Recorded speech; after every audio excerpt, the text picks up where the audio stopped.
नमस्कार दोस्तों, मैं पूजा राणा आपका स्वागत करती हूँ आपके अपने चैनल एस्ट्रो लाइफ विजन में। आज हम बात करेंगे एक ऐसे दोष के बारे में तो सिर्फ हम शादी के टाइम पर ही देखते हैं। वैसे तो आप समझ ही गए होंगे मेरा शादी के नाम लेते ही कि वो कौन सा दोष है जिसे सबसे पहले देखा जाता है जब हम लड़का हो या लड़की उसकी कुंडली मिलान के लिए या शादी के लिए बात करते हैं। वो है मांगलिक दोष। तो आज हम बात करेंगे मांगलिक दोष के बारे में। क्या होता है मांगलिक दोष, कैसे बनता है मांगलिक दोष और किस ग्रह की वजह से बनता है, यही सब जानेंगे आज हमारे एस्ट्रोलॉजर अंजू जी से। नमस्कार अंजू जी। नमस्कार पूजा जी। नमस्कार दोस्तों। जैसा पूजा जी ने बताया, आज हम किस ग्रह के बारे में बात करने जा रहे हैं जिस ग्रह के नाम से शादी के टाइम पे सबसे ज्यादा डर लगता है और सबसे जरूरी चीज जो शादी के टाइम पे देखी जाती है, बिल्कुल, वो होता है मांगलिक दोष। तो सबसे पहले मैं बताऊंगी कि जब शादी होती है लड़के की या लड़की की, तो किस ग्रह को देखा जाता है और किस ग्रह की वजह से कुंडली में मांगलिक दोष बनता है। ठीक है।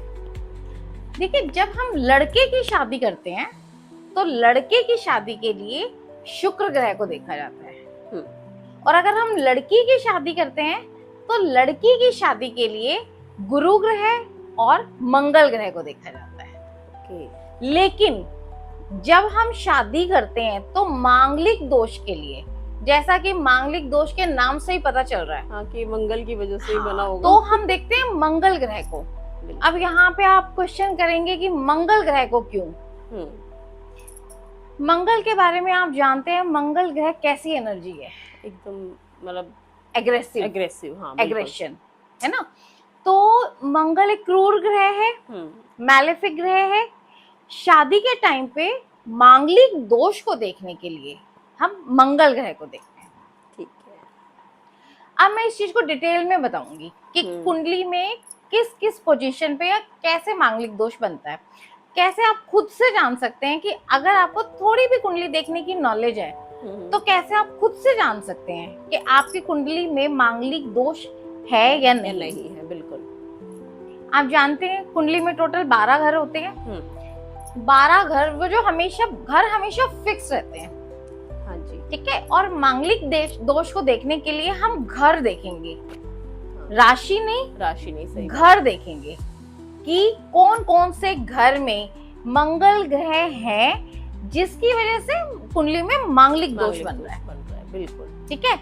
और देखिए, आप जानते ही हैं पूजा जी, जैसे कुंडली में शादी का घर कौन सा होता है, आप बताइए? 7वां घर है ना। और शादी चलेगी कैसी?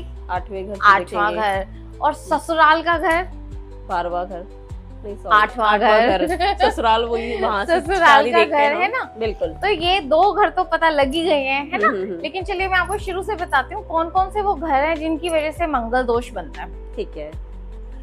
कुंडली में जो पहला घर है लगन का, खुद का असेंडेंट का, अगर उसी घर में मंगल ग्रह हो तो ये मांगलिक दोष बनाता है। ठीक है। ठीक है। चौथा घर, उसमें भी अगर मंगल ग्रह हो तो मांगलिक दोष बनाता है। अभी मैं इसे थोड़ा डिटेल में बताऊंगी आपको। और कुंडली में शादी का घर कौन सा कहा जाता है? 7वां घर है ना। वो आपके स्पाउस का भी घर होता है। तो उस घर में अगर मंगल ग्रह हो तो भी मांगलिक दोष लगता है। ठीक है। अब आ जाता है कुंडली का 8वां घर, जो ससुराल ससुराल का घर है, और आपकी शादी कैसी चलेगी इस घर से पता चलता है। अगर इस घर में भी मंगल ग्रह हो तो कुंडली में मांगलिक दोष बनता है। अब इनके अलावा 12वें घर में अगर मंगल ग्रह की उपस्थिति हो, वहां पे मंगल ग्रह हो तो मांगलिक दोष बनता है। जबकि उसे तो मोक्ष का घर कहा जाता है कि फिर भी मतलब उसमें मंगल बनाता है मांगलिक दोष। अब इसका आंसर मैं अभी आपको बताती हूँ, आगे आपको समझ में आएगा कि क्यों। अभी तो मैंने आपको सिर्फ घर बताया, किस घर में बैठने से ये पता लग जाता है कुंडली में मांगलिक दोष है या नहीं है ना। तो अब इसकी डिटेल में जब जाएंगे तो पता चलेगा कि इन्हीं घरों की वजह से मांगलिक दोष क्यों बनता है। अब देखिए, कुंडली में टोटल 12 घर है। अब हम देखें तो 5 घरों में मंगल ग्रह का हमने बोल दिया मांगलिक दोष है। अब तकरीबन 40 to 45% देखो ना, 5 घर है। हाँ, 5 घर है। बिल्कुल। तो अब मंगल कहीं ना कहीं तो बैठेंगे ना। बैठेंगे, बिल्कुल। तो अब कुंडली के आधे काफी सारे घर तो मंगल दोष नहीं ले लिए कि अगर इनमें से किसी, अच्छा एक चीज और, अगर कुंडली के दूसरे घर में भी मंगल ग्रह हो तो इससे भी कहीं कहीं पे मांगलिक दोष में लेते हैं। साउथ इंडिया में अगर कुंडली के दूसरे घर में, जो कि कुटुंब का घर है, वो असेंडेंट के खुद के कुटुंब का घर है, बिल्कुल, अगर वहां पे भी मंगल ग्रह हो तो इसे भी मांगलिक दोष में लेते हैं। लेकिन हमारे नॉर्थ इंडिया में इस घर को नहीं लेते। ठीक है, इसका प्रभाव इतना नहीं पड़ता, नहीं मानते। हमारे यहाँ पे जैसा मैंने आपको बताया है, पहला, चौथा, 7वां, 8वां और 12वां घर, इसमें से किसी भी घर में अगर मंगल ग्रह होंगे तो कहा जा सकता है कि इस कुंडली में मांगलिक दोष है। ठीक है, अब हम इसे जानते हैं थोड़ा सा कि क्यों इन्हीं घरों में मंगल दोष बनता है। और इसमें शायद ऐसा भी होता होगा कि किसी घर का प्रभाव ज्यादा है मांगलिक दोष में और किसी का कम होगा, कि किसी घर में अगर मंगल है तो वो अपने पूर्ण प्रभाव पे है कि वो पूरा प्रभाव देगा, और किसी में कम देगा, ऐसा बिल्कुल भी बिल्कुल है ना। जैसा आपने अभी बोला प्रभाव का, देखिए अगर 7वें घर में ही ये आ गया तो इसे तो पूरी तरह से माना ही जाएगा, क्योंकि वो खुद शादी का और स्पाउस का घर है। और लगन में भी शायद इसको पूर्ण मांगलिक माना जाएगा। लगन में भी, क्योंकि लगन में, अब मैं आपको इसकी थोड़ी सी डिटेल बताती हूँ, उसमें आपके सारे क्वेश्चन क्लियर हो जाएंगे एक एक करके, है ना। अगर कुंडली के पहले घर में मंगल ग्रह आ जाएंगे तो देखिए असेंडेंट लगन का अपना खुद का स्वभाव का घर हो गया, है ना। अब अगर उसमें मंगल ग्रह है तो वो बहुत एग्रेसिव होगा, सबसे पहली बात, है ना। तो हर चीज में वो बहुत गुस्से वाला होगा। और जैसे कि मंगल ग्रह की टोटल 3 दृष्टियां होती हैं, ठीक है, 4, 7, 8। यहाँ पे हम सिर्फ मंगल ग्रह की उपस्थिति को नहीं, उसकी दृष्टि को भी कंसिडर करेंगे।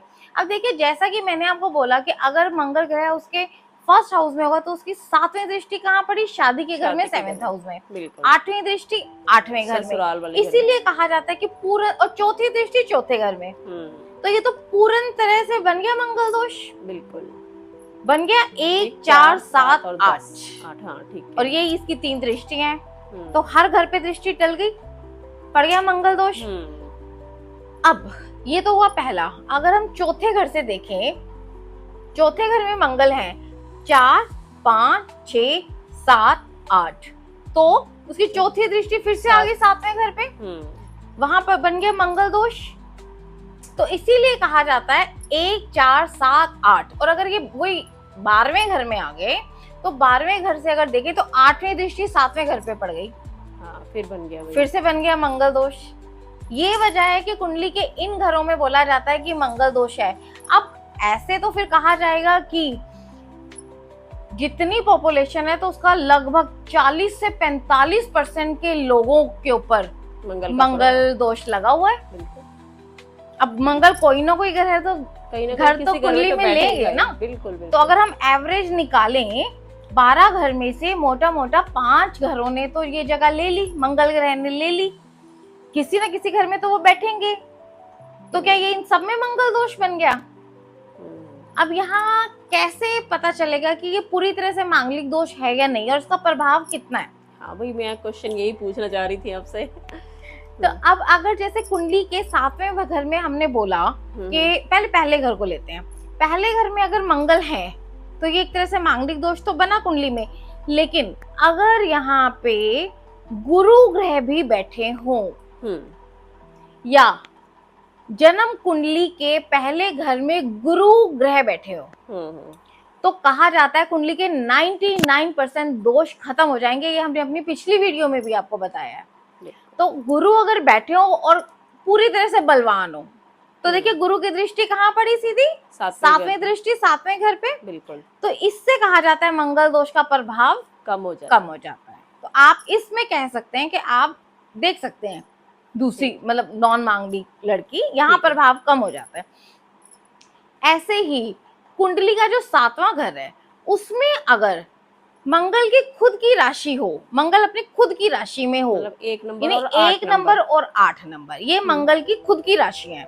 अगर यहाँ पर इसकी अपनी राशि में ये हो तो भी देखिए कोई भी ग्रह अपनी खुद की राशि में बैठा हो तो उस घर का नुकसान नहीं पहुंच जाता है। हाँ, बिल्कुल। ठीक है, तो यहाँ भी मंगल का प्रभाव कम हो जाता है। जो हम कहते हैं ना कि देखें कुछ रास्ता अगर निकलता है, जैसे बहुत से पेरेंट्स आते हैं ना कि देखें अगर कुछ रास्ता निकलता है, या ऐसा उस केस में भी होता है जहाँ लव मैरिजेस हो, हाँ, है ना, कि सबसे ज्यादा यही है। हाँ, तो कुंडलियां दिखाने का मौका ही नहीं मिलता जी। लव मैरिज में आप जानते हैं कुंडलियां तो दिखाई नहीं जाती, और अगर दिखाई जाती है तो मानी नहीं जाती, बच्चे मानते नहीं है, तो पेरेंट्स कहते हैं आप देखिए अगर कोई रास्ता निकल सकता है तो, बिल्कुल, है ना। तो अगर वहाँ 7वें घर में पहली और 8वीं राशि में मंगल हो तो वहां भी मंगल का प्रभाव कम हो जाता है। ठीक है, तो ये वो तरीके हैं जिनसे आप शादी के लिए कंसीडर कर सकते हैं। अब हम जान लेते हैं कि इससे नुकसान क्या होता है ना, मंगल ग्रह या मांगलिक दोष लगने से। देखिए ये तो कहीं ना कहीं थोड़ा मिथ है कि अगर मंगल ग्रह है तो एक दूसरे की डेथ हो जाएगी। हाँ, ये तो हाँ, ये बहुत सुनने में आता है। चलिए, किसी की कुंडली में मांगलिक दोष होगा और इंसिडेंटली ऐसा कुछ हादसा हुआ होगा तो ये अब प्रथा बन गई है कि अगर मंगल दोष है तो दूसरे की मतलब मृत्यु हो जाएगी। हाँ। हकीकत में क्या होता है, मंगल ग्रह बहुत ज्यादा एनर्जेटिक ग्रह हैं, बहुत ज्यादा एनर्जी के ग्रह माने जाते हैं और एग्रेशन के ग्रह माने जाते हैं। अब जब इतना ज्यादा एग्रेशन होगा तो वो क्या होगा, जहाँ गुस्सा आ गया वहां शादी देखिए खराब हो जाएगी। बिल्कुल, इसीलिए बोला जाता है और क्यों ये कहा जाता है कि अगर मांगलिक दोष है तो लड़का या लड़की जो भी उनका स्पाउस होगा वो मांगलिक दोष उनके अंदर भी होना जरूरी है। क्योंकि अग्रेशन को अग्रेशन काट देगा, समझ लो, ये एक तरह से हम बराबर हो जाएंगे। देखिए अगर कोई बहुत एग्रेसिव इंसान है उसकी शादी किसी सॉफ्ट नेचर वाले इंसान से करवा दी जाए तो एक बहुत गुस्सा, उसकी तो वो नेचर है, वो तो लड़के बोल के चला जाएगा, उसे फर्क नहीं पड़ेगा। और जो दूसरा इंसान होगा वो इमोशनल हो के उसी बात को पकड़ के एक दिन डिप्रेशन में चला जाएगा, तो शादी डिस्टर्ब हो गई। बिल्कुल सही बात है। एक्चुअल में इस ग्रह को समझिए, ये ग्रह क्या है, और ये जो बहुत ज्यादा मिथ बना दी है ना, ये एक आधी हद तक सच है और आधे हद तक एक मिथ हो गई है। और ये मिथ भी शायद ना मतलब हमारे बड़ों ने अगर बनाया तो ये इसीलिए कि ताकि लोग इसका ध्यान रखें ज्यादा अच्छी तरह से, ध्यान रखें। बिल्कुल ठीक बोला पूजा जी आपने। अगर हम सिर्फ इतना बोले कि एनर्जी मैच होनी चाहिए तो शायद हम वो लोग इतना ध्यान, क्योंकि इतनी नॉलेज सबको नहीं होती है ना, तो हाँ, तो इसीलिए इसको डराया गया हमें कि हम इसको माने। और अब होता भी है, अब जितनी कुंडलियां आती हैं, जब भी शादी का टाइम आता है, लड़के या लड़की की कुंडली हो तो सबसे पहले पेरेंट्स आके यही पूछते हैं कि एक चेक करके बताएं कि मांगलिक दोष तो नहीं है। हाँ, सही अब उन्हें इनकी डिटेल तो नहीं पता है कि क्यों मना किया जाता है कि मंगल की एक्चुअली एनर्जी को हैंडल करना सबके बस का नहीं होता है। अब मंगल क्या है, एक सेनापति। सेनापति कौन होता है, सासी, जो किसी की गर्दन काटने में भी पीछे नहीं हटेगा, बिल्कुल, है ना, एक वॉरियर।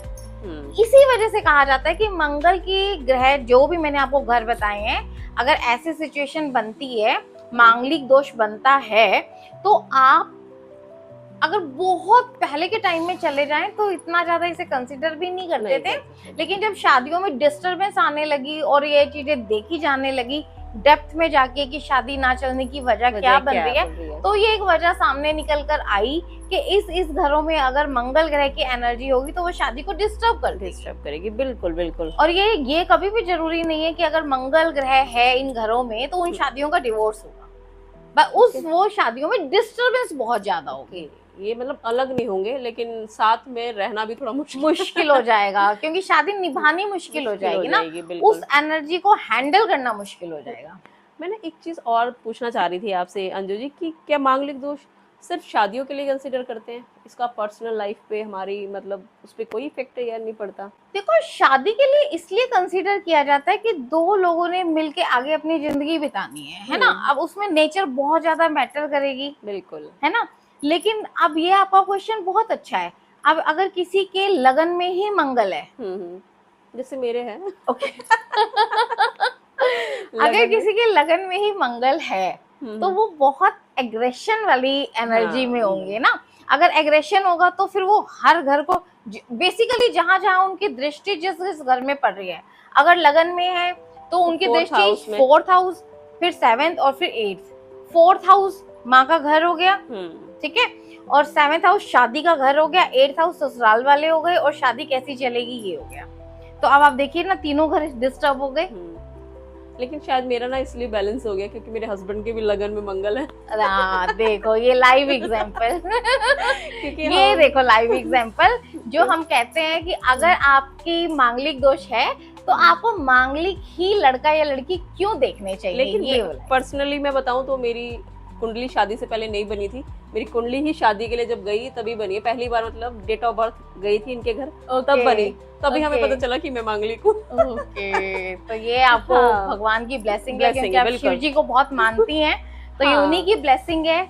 और आपने बहुत व्रत भी रखे हुए हैं जैसा आपने मुझे बताया, तो ये उनकी ब्लेसिंग है कि बिना कुंडली दिखाए देखो आपका कितना अच्छा मैच बना कि आप भी मांगलिक हैं और आपके हस्बैंड भी मांगलिक हैं, और जितना मैं आपको जानती हूँ आपकी शादी कितनी अच्छी चल रही है। बिल्कुल वही ना, मतलब अगर भगवान तो देखिए जो भगवान को बहुत मानता है, और ये लड़कियों के लिए स्पेशल मैं बोलूंगी कि जो लड़कियों की शादी की एज हो रही है वो शिव जी की, भोलेनाथ की उपासना जरूर करें। अगर आपकी कुंडली में मांगलिक दोष है और आपके परिवार में कुंडली को नहीं माना जाता, तो ये लाइव एग्जांपल है कि भगवान की ब्लेसिंग कैसे आपको बचाती है। और मतलब शिवलिंग की पूजा करना मतलब आपकी लाइफ में, कहते हैं वैसे इसका कोई निवारण नहीं होता, पर मैंने जहाँ तक सुना है कि शिवलिंग पे लगातार जैसे आप जल चढ़ाओ या दूध चढ़ाने से भी हमें आप इस पे जरूर शिवलिंग पे अगर आप जल चढ़ाते हैं या शिव जी की आराधना करते हैं तो आपके 9 ग्रह ही शांत हो जाते हैं। उनपे एक लोटा जल से ही आप अपने सभी ग्रहों को शांत कर सकते हैं। हम इसके ऊपर एक पूरी वीडियो बनाएंगे। हाँ जरूर बनाएंगे। बिल्कुल। तो इसीलिए मांगलिक दोष के बारे में मैं कहती हूँ सभी को पता होना चाहिए, और कारण आपको बताया कि ऐसा नहीं है कि एक पार्टनर की अब डेथ हो जाएगी या ऐसा कुछ है, ये मिथ है, तो इसकी तरफ हम नहीं जाएंगे। लेकिन एक एनर्जी है जिसको मैच कराना जरूरी है, जिसको बैलेंस करना जरूरी है कि शादी तभी चलेगी जब दोनों का मैच होगा। हाँ। ना, तो इसके लिए जरूरी है कि, तो आपसे मेरा यही मतलब एक वो है कि आप अगर दिखाना चाहते हैं, आप खुद देखना चाहते हैं या मांगलिक दोष के बारे में हमसे कोई भी बात करना चाहते हैं, तो हमारा नंबर आपकी स्क्रीन पे है, आप डायरेक्ट हमसे वीडियो कॉल पे जुड़ सकते हैं। लेकिन उससे पहले प्लीज़ हमें लाइक कीजिए, सब्सक्राइब कीजिए, ताकि हमारा हौसला बढ़े और हम और अच्छी अच्छी जानकारी आपके लिए लेकर आए। और ये वीडियो आप अपने जानने वालों में शेयर कीजिए, सभी को शेयर कीजिए, जिनको खास तौर पे शादी की उम्र है, तो लड़का या लड़की किसी की भी कुंडली आप दिखाना चाहते हैं तो आप जरूर दिखाएं और पता कीजिए कि क्या उनमें मांगलिक दोष है और अगर मांगलिक दोष है तो उसका प्रभाव कितना है। बिल्कुल, क्योंकि बताया है जैसे अंजू जी ने, सभी घरों पे उसका एक अलग अलग प्रभाव है। ऐसा नहीं है कि हर जगह से उसका प्रभाव ज़्यादा ही होगा या कम ही होगा, तो कम ज़्यादा जो भी है वो सब देखकर हम आपको बता सकते हैं, आपके प्रॉब्लम्स को सॉल्व करेंगे। तो हमारा नंबर आपकी स्क्रीन पर है, सो प्लीज़ लाइक कीजिए, सब्सक्राइब कीजिए। इसी के साथ आज के लिए नमस्कार।